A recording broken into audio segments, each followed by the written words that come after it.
Bismillahirrahmanirrahim. Bismillahirrahmanirrahim. Rabbi shrah li sadri wa yassir li amri wahlul 'uqdatam min lisani yafqahu qawli. Bismillahirrahmanirrahim. Assalamualaikum warahmatullahi wabarakatuh. Apa kabar Anda semua? Semoga kita dalam keadaan sehat walafiat ya. Dalam pertemuan kali ini, Ustadz tidak bosan-bosannya menyampaikan untuk selalu menjaga kebersihan diri kita dan menjaga jarak dan makanan yang bergizi.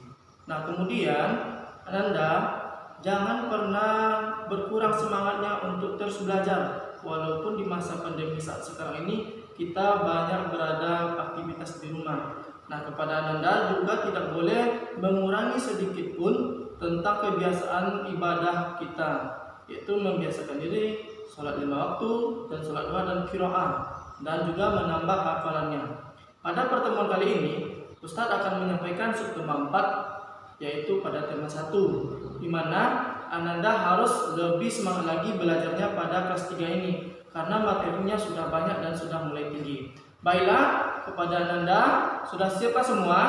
Ya, alhamdulillah rabbil alamin. Kita mulai saja pembelajaran kita pada pagi hari ini, karena Ustadz sekarang ini sedang berada di sekolah dan seperti biasa pagi hari. Namun perbedaan sekarang antum berada di rumah, Ustadz tetap berada di sekolah. Nah, alhamdulillah Allah telah menciptakan makhluk hidupnya, yaitu berapa macam? Ya, bagus, 3 macam. Ada 3 macam makhluk hidup yang diciptakan oleh Allah Subhanahu wa taala.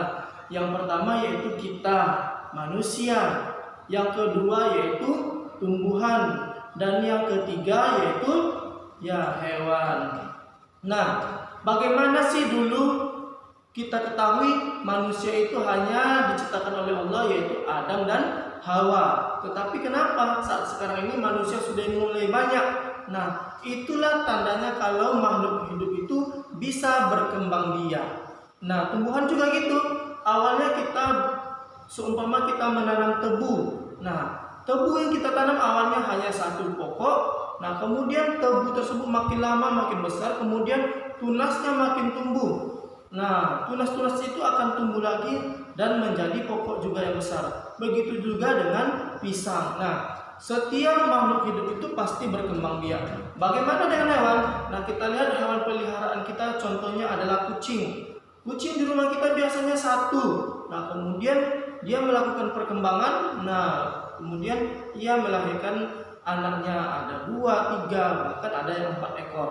Nah, selanjutnya kita ketahui bahwa makhluk hidup itu bisa berkembang biak. Nah, sekarang kita fokus perkembangbiakan pada tumbuhan. Allah ini maha kuasa. Allah menciptakan makhluknya itu tidak hanya dengan cuma-cuma. Allah telah menyediakan cara mencari nafkahnya, cara mencari makan, juga bagaimana cara bertahan hidup dan bagaimana cara berkembang biaknya. Allah telah menyempurnakan hal tersebut. Nah, kita tengok perkembangan pada makhluk hidup ini, terutama tumbuhan, ada dibedakan menjadi 2 macam. Ya, 2 macam. Yang pertama yaitu perkembangan secara tidak kawin atau kita kenal dengan vegetatif. Nah, yang kedua, perkembangan dengan cara kawin, yaitu kita sebut dengan generatif. Nah, kalau vegetatif tidak melakukan perkawinan. Kalau generatif itu melakukan perkawinan. Nah, kita fokus satu dulu. Kita masuk ke perkembangbiakan dengan cara vegetatif. Vegetatif ini dibedakan lagi menjadi 2 macam. Apa saja, yaitu vegetatif secara alami dan vegetatif secara buatan. Nah, vegetatif itu terbagi lagi menjadi 2, yaitu vegetatif alami dan vegetatif buatan. Vegetatif alami itu contohnya adalah vegetatif tanpa campur tangan manusia. Itu vegetatif secara alami. Kita tidak mengawinkan, kita tidak ada mencampur, tumbuhan tersebut berkembang dengan sendirinya. Contohnya yaitu pada tumbuhan spora. Tumbuhan spora itu biasanya yang sering kita lihat adalah pada tumbuhan lumut. Nah, lumut Spora adalah alat perkembangbiakannya. Kotak spora yang sudah matang akan pecah sehingga butir-butir spora berterbangan. Kita tidak bisa melihat spora tersebut. Kalau kita ingin melihat spora tersebut, kita harus menggunakan kaca pembesar atau lup, atau dengan yang lebih bagus lagi yaitu dengan mikroskop. Nah, itu yang pertama.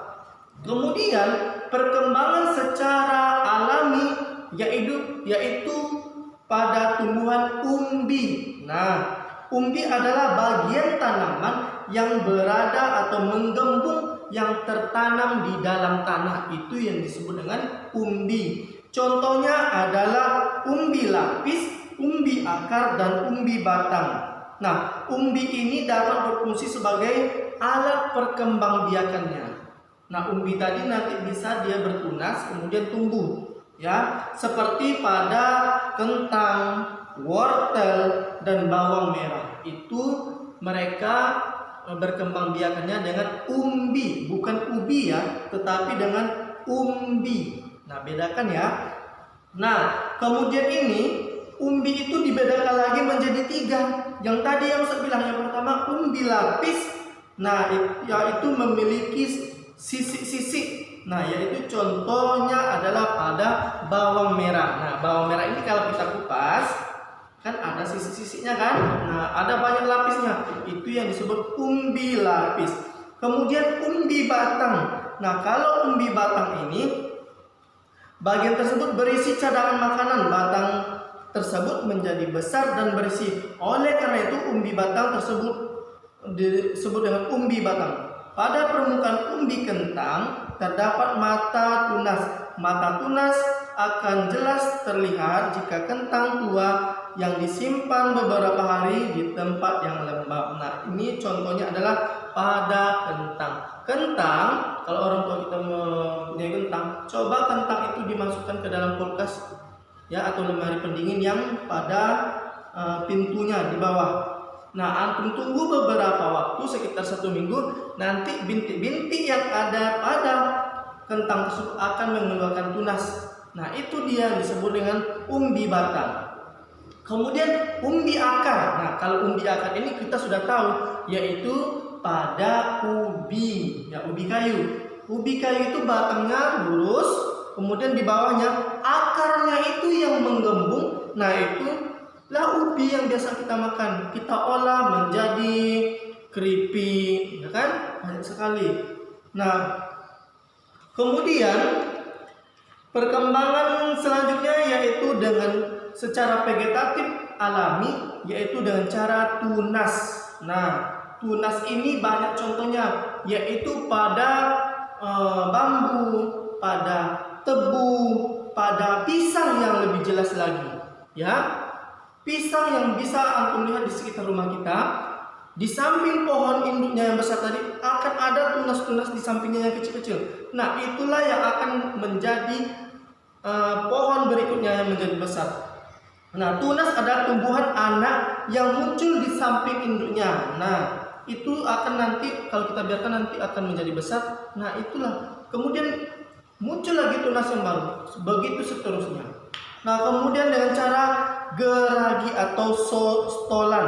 Geragi atau stolan adalah batang yang menjalar di permukaan tanah. Pada batang tumbuhan jenis ini dapat tumbuh akar dan tunas. Tumbuhan baru akan tumbuh jika batang dipisahkan. Nah, contoh tumbuhan yang berkembang biak dengan stolan adalah rumput teki atau rumput gajah. Nah, stroberi dan arbai. Itulah yang berkembang biak dengan cara geragi atau stolon ya. Kemudian perkembangbiakan vegetatif secara alami yang berikutnya yaitu rizoma. Rizoma adalah akar tinggal atau akar tongkat. Sebenarnya rizoma adalah batang yang menjalar di bawah tanah. Rizoma terdapat pada tumbuhan kunyit, lengkuas, jahe, temulawak, dan kencur. Nah, itu disebut dengan perkembangbiakan secara vegetatif secara alami yaitu rizoma. Kemudian perkembangan vegetatif ini kita bedakan lagi menjadi 2 tadi kan. Yang pertama perkembangan vegetatif alami, Dan yang kedua, perkembangbiakan vegetatif secara buatan. Kalau sudah buatan berarti itu sudah ada campur tangannya manusia. Bagaimana campur tangannya manusia itu, Ustaz? Nah, contohnya adalah dengan cara setek. Setek ini contohnya pada tanaman yang kita potong atau ubi kayu, batangnya kita potong-potong, kemudian batangnya kita tanam.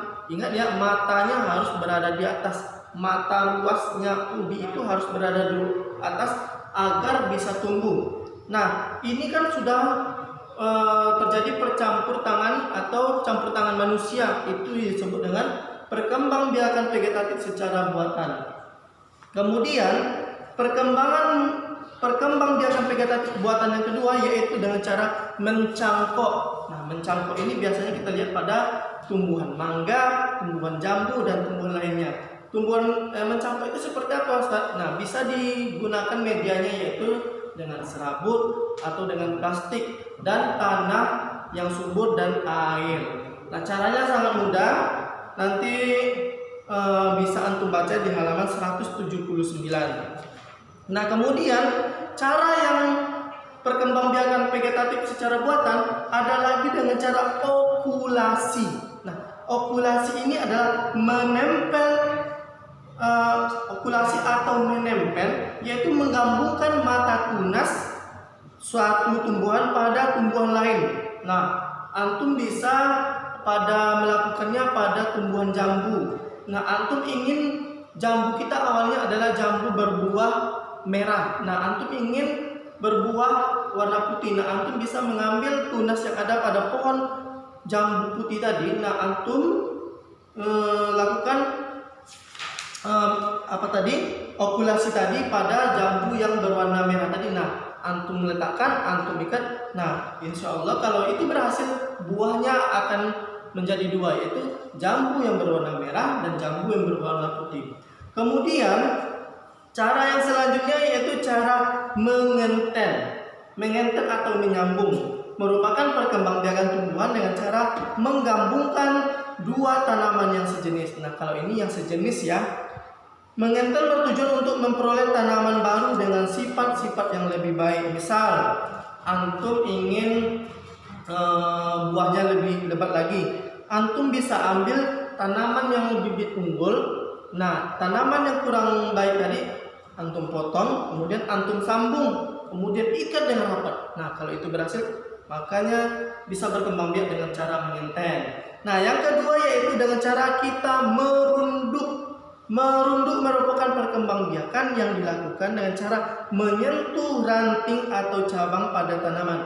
Kita bisa mengarahkan ranting tersebut ke tanah, kemudian ranting tersebut kita betul-betulkan bersentuhan dengan tanah. Nanti ranting yang tersentuh dengan tanah itu akan mengeluarkan akar-akarnya. Setelah akar-akarnya sudah banyak, nah barulah kita bisa memotongnya.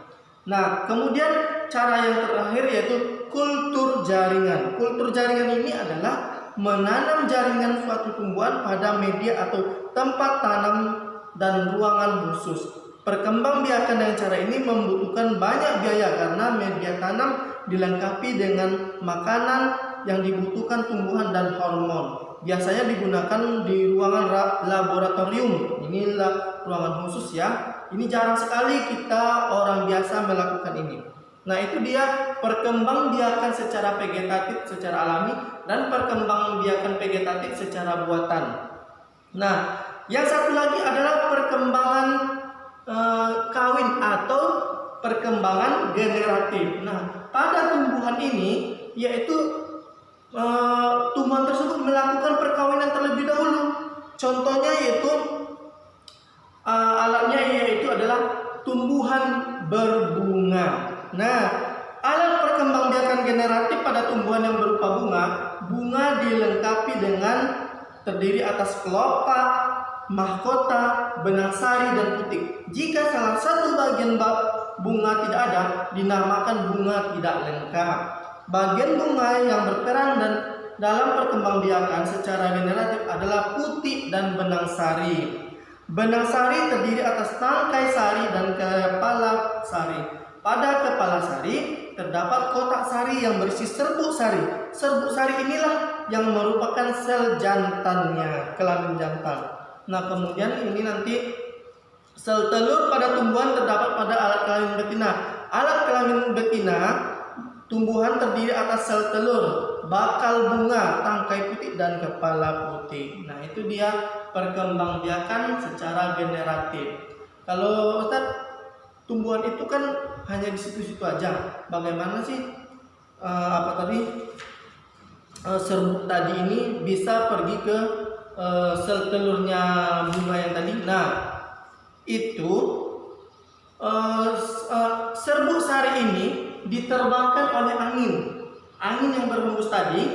Nah, itulah yang menerbangkan serbuk sari ini, dan hinggaplah dengan kuasa Allah bisa dia hinggap di sel telur yang terdapat pada tumbuhan yang memiliki kelamin betina. Makanya setelah itu barulah tumbuhan tersebut bisa berputik dan lalu menghasilkan buah.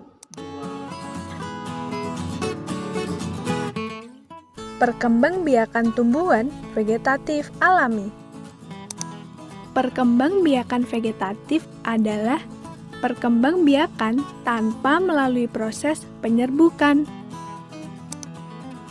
Perkembangbiakan secara vegetatif dibagi menjadi dua, vegetatif alami dan vegetatif buatan.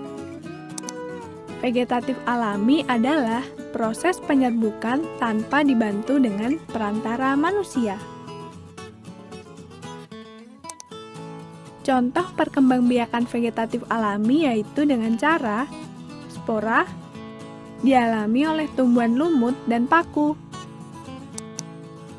Tunas dialami oleh tumbuhan pisang, bambu, dan tebu.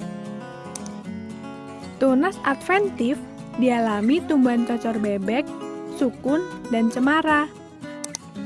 Umbi batang dialami oleh tumbuhan kentang dan ubi jalar. Umbi lapis dialami oleh tumbuhan bawang merah, bawang putih, dan bunga bakung. Akar tinggal dialami oleh tumbuhan jahe, kunyit, dan lengkuas. Geragi atau stolon dialami tumbuhan semanggi, arbei, dan pegagan. Nah, itu tadi adalah perkembangbiakan vegetatif alami.